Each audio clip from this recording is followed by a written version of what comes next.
अस्सलाम वालेकुम। Current affair और एसेस के हवाले से आज हम एक और इम्पोर्टेंट टॉपिक पर बात करेंगे। हमारे आज का टॉपिक है religious extremism as a threat to economic development.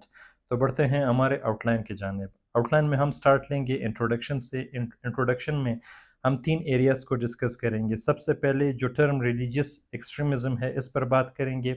इसके बाद हम बात करेंगे कि रिलीजियस एक्सट्रीमिज़म क्यों थ्रेट है इकोनॉमिक डेवलपमेंट के लिए, और लास्ट में हम देंगे थीसिस स्टेटमेंट।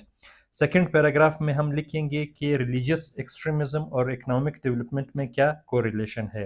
इसमें पहला एरिया जो हमारे पास है negative impact on foreign investment, इस पर बात होगी। इसमें हम लिखेंगे लेक ऑफ सिक्योरिटी, अनप्रिडिक्टेबिलिटी। इसके बाद हम लिखेंगे डिसरप्शन ऑफ इकोनॉमिक एक्टिविटीज़। इसमें सप्लाई चेन्स जो हैं ये डिस्टर्ब होते हैं, इंफ्रास्ट्रक्चर इसमें तबाह किया जाता है। फर्दर हम इसमें लिख सकते हैं reduction of human capital. Brain drain की वजह से लोग मुल्क को छोड़ करके दूसरे मुल्कों की तरफ हिजरत करते हैं। इसकी वजह से एरिया में लेक ऑफ एजुकेशन और स्किल्स होते हैं। इसके बाद हम एग्जांपल्स देंगे कि रिलीजियस एक्सट्रीमिज़म क्यों थ्रेट है इकोनॉमिक डेवलपमेंट के लिए। इसमें हम बात करेंगे बोको हराम जो नाइजीरिया में था, इस पर हमारी बात होगी। अफ़गानिस्तान में तालिबान के हवाले से बात होगी, और आईसिस की हम बात करेंगे इराक और सीरिया के हवाले से। काउंटर मेयर्स पर हम बात करेंगे कि किस तरीके से रिलीजियस एक्सट्रीमिज़म को हम काउंटर कर सकते हैं। पहला जो हमारे पास मेन एरिया है वो है economic development as a counter mayor.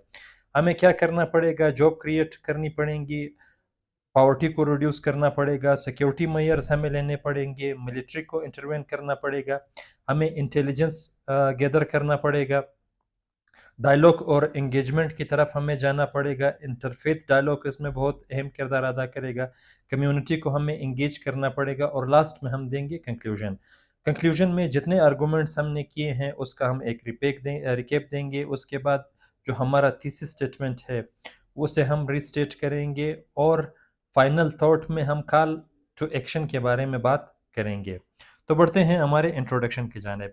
Introduction में हम इस तरीके से लिख सकते हैं कि रिलीजियस एक्सट्रीमिज़म हालिया सालों में आलमी अमन और सलामती के लिए बहुत बड़ा ख़तरा साबित हुआ है। इसके असरात सिर्फ समाजी और सियासी अदम इस्तेकाम तक महदूद नहीं हैं, बल्कि मुल्क की इक्तिसादी तरक्की पर भी असरानंदाज होता है। मजहबी इंतहा पसंदी, अकायद की सख्त तशरीह, सेकुलर इकदार के रद्द और अपने मकासद के वसूल के लिए तशद्दुद के इस्तेमाल से होती है। खौफ और गैर यकीनी का जो फ़िज़ा पैदा किया जाता है, इससे जो हमारी सरमायाकारी है वो ख़त्म होती है, और इसमें खलल डालकर इक्तिसादी तरक्की को नुकसान पहुंचाया जाता है। फर्दर हम इसमें ये लिख सकते हैं कि जो रिलीजियस एक्सट्रीमिज़म है वो मुख्तलिफ़ तरीक़ों से इकनॉमिक डेवलपमेंट पर असरानंदाज होता है। सबसे पहले हम बात करेंगे फ़ॉरेन इन्वेस्टमेंट की। जिस मुल्क में रिलीजियस एक्सट्रीमिज़म हो उस मुल्क में फ़ॉरेन इन्वेस्टमेंट बहुत ही ज़्यादा कम होता है। इन्वेस्टर हेजिटेंट होते हैं कि अगर हम इस मुल्क में इन्वेस्ट करेंगे तो इस मुल्क में अनप्रेडिक्टेबिलिटी है और अनसर्टेनिटी है। इस वजह से जो इन्वेस्टमेंट हम करेंगे उस इन्वेस्टमेंट पे हमें प्रॉफिट मिलना बहुत मुश्किल होगा। सेकेंडली हम इस पर बात कर सकते हैं कि जो इकोनॉमिक एक्टिविटीज़ होती हैं, रिलीजियस एक्सट्रीमिज़म की वजह से इकोनॉमिक एक्टिविटीज़ डिसरप्ट होती हैं। जो मेन इंफ्रास्ट्रक्चर होता है रोड्स की शक्ल में, ब्रिजेस की शक्ल में, पावर ग्रिड्स की शक्ल में, इन्हें डैमेज किया जाता है, और ताकि जो इकोनॉमिक एक्टिविटीज़ होती है वो रुक जाए, और इसके साथ साथ सप्लाई चेन को भी डिसरप्ट किया जाता है। मुख्तलिफ़ किस्म के सप्लाई चेन्स को अटैक किया जाता है, जैसे जिसमें गुड्स होते हैं, एसेंशियल कमोडिटीज़ होती है, जिसकी वजह से मुल्क में इकोनॉमिक इंस्टेबिलिटी आती है। लास्टली हम इसमें ये डिस्कस करेंगे कि रिलीजियस एक्सट्रीमिज़म की वजह से जो ह्यूमन कैपिटल होता है वो कम होता है। इसकी वजह से मुल्क में ब्रेन ड्रेन होता है। हाईली जो स्किल्ड प्रोफेशनल और इंटेलेक्चुअल लोग होते हैं वो मुल्क छोड़ कर के किसी दूसरे मुल्क जाते हैं ताकि वहाँ पे अपने लिए बेहतर रोज़गार ढूंढ सके और जहाँ पे उनकी लाइफ सिक्योर हो।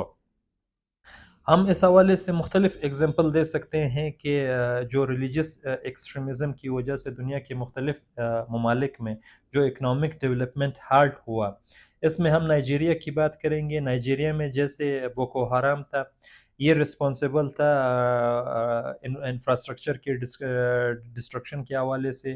انہوں نے اسکول، ہاسپٹلز اور جتنی بھی اکنامک ایکٹیویٹیز تھی انہیں ڈسرپٹ کیا۔ اسی کے ساتھ ساتھ ہم اگر افغانستان کی بات کریں، افغانستان میں جس طریقے سے طالبان ہے، طالبان کی وجہ سے فورن انویسٹمنٹ افغانستان میں بہت ہی زیادہ کم ہے۔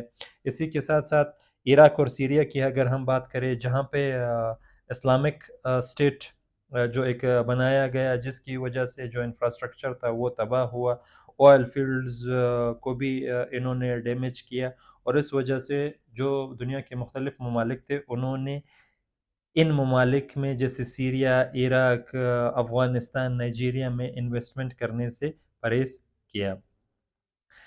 اس طرح کے جو ریلیجس ایکسٹریمزم کے جو واقعات ہیں، ٹھیک ہے، جو اکنامک ڈیولپمنٹ کو ہالٹ کرتے ہیں، اس کے حوالے سے اگر کچھ کاؤنٹر میئرز اپنائے جائے تو ہم جو اکنامک ڈیولپمنٹ ہالٹ ہوئی ہے اس سے واپس ہم سٹریم لائن کر سکتے ہیں، اور ریلیجس ایکسٹریمزم کسی بھی ملک میں کم کی جا سکتی ہے۔ سب سے پہلے امپورٹنٹ چیز اس میں یہ ہے کہ کسی بھی ملک کو چاہیے کہ وہ پاورٹی ریڈکشن پر کام کرے اور لوگوں کو جاب اپرچونٹیز دے۔ جب لوگوں کے پاس جاب اپرچونٹیز ہوں گی تو بہت ہی اس چیز کا پرسپیکٹیو بہت ہی کم ہے کہ لوگ ایکسٹریمزم کی طرف جائیں گے۔ اس کے ساتھ ساتھ ملٹری جو کسی بھی ملک کی ملٹری ہے اسے انٹروین کرنا چاہیے، جو انٹیلیجنس ایجنسیز ہیں اسے انفارمیشن گیدر کرنا چاہیے کہ کون سے گروپس ان کے ملک میں اس ایکسٹریمزم کو پروموٹ کر رہے ہیں۔ اس کے ساتھ ساتھ ہم یہ بات کر سکتے ہیں کہ ڈائلاگ اور انگیجمنٹ بہت ہی زیادہ امپورٹنٹ کردار ادا کر سکتا ہے کہ جو کنٹریز میں جو مختلف گروپس ہیں ان کے درمیان اگر انٹرفیس ڈائلاگ کو انٹروڈیوس کرایا جائے اور کمیونٹی کو انگیج کیا جائے تو ریلیجس ایکسٹریمزم کو کاؤنٹر کیا جا سکتا ہے۔ ہمارے آج کے ٹاپک کو ہم اس طریقے سے کنکلوڈ کر سکتے ہیں کہ اس میں کوئی دو رائے نہیں کہ جو ریلیجس ایکسٹریمزم ہے وہ اکنامک ڈیولپمنٹ کے لیے ایک تھریٹ ہے۔ ریلیجس ایکسٹریمزم کی وجہ سے آپ کے ملک میں جو فورن انویسٹمنٹ ہے وہ بہت زیادہ کم ہوتا ہے، اکنامک ایکٹیویٹیز ڈسرپٹ ہوتی ہیں، اور جو ہیومن کیپٹل ہے وہ اس ملک میں کم ہوتا ہے، خاص کر کے جو آپ کے پروفیشنل اور سکلڈ لوگ ہوتے ہیں وہ ملک چھوڑ کر کے دوسرے ملکوں کی طرف جاتے ہیں۔ اس کے کنسیکوینسز کے حوالے سے بھی جیسے ہم نے بات کی کہ جیسے بوکو حرام ہوا، طالبان ہوا اور آئسس ہوا۔ اس کے کاؤنٹر میئرز پہ ہم نے بات کی کہ کاؤنٹر میئرز میں اکنامک ڈیولپمنٹ، اگر لوگوں کو جابس دی جاتی ہے، پاورٹی کو ریڈیوس کیا جاتا ہے، اچھے طریقے سے انٹیلیجنس گیدر کیا جاتا ہے، کمیونٹی کو انگیج کیا جاتا ہے، انٹر فیتھ جو ڈائلاگس ہوتے ہیں انہیں انٹروڈیوس کیا جاتا ہے، جو تو جو اکنامک ڈیولپمنٹ کا پروسیس ریلیجس ایکسٹریمزم کی وجہ سے رکا ہے وہ دوبارہ روا دوا ہو سکتا ہے۔ تو تھینک یو دوستو، یہ تھا ہمارا آج کا ٹاپک۔ اس طرح کے اور جو امپورٹنٹ ٹاپکس ہیں وہ وقتاً فوقتاً آپ کے ساتھ شیئر ہوتے رہیں گے۔ آج کا ٹاپک آپ کو کیسا لگا کمنٹ باکس میں ہمیں اپنی آراء سے ضرور آگاہ کیجیے گا۔ اللہ حافظ، اپنا خیال رکھیے۔